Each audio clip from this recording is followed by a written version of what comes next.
Pemirsa, kasus dugaan penggelapan mobil yang melibatkan oknum kepala desa di Banyuasin inisial BU yang sudah dilapor ke korban di Polda Sumsel sejak Desember 2024 liwat, sampai ini terlapor yang sudah mangkir 2 kali panggilan penyidik.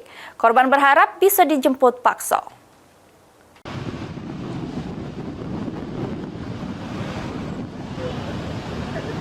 Kasus dugaan penggelapan mobil yang melibatkan oknum kepala desa Kemang Bejalu di Banyuasin inisial BU yang sudah dilapor ke korban Leni, warga Palembang sejak Desember 2024 liwat, sampai ini terlapor belum juga memenuhi panggilan penyidik. Nanggepi hal tersebut, Leni berharap terlapor yang sudah 2 kali mangkir dari panggilan penyidik Polda Sumsel bisa cepat dijemput secara paksa. Ditambahkannya, juru kasus penggelapan ini dirinya juga sudah mengajuk surat tembusan Kapolda Sumsel supaya terlapor bisa cepat dijemput sama ditetapkan jadi tersangka.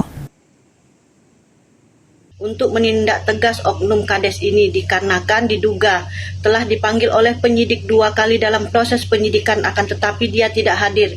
Dalam hal ini oknum kades ini telah menghambat penyidikan yang sedang berjalan dan memohon kepada Bapak Kapolda segera memerintahkan untuk menetapkan sebagai tersangka.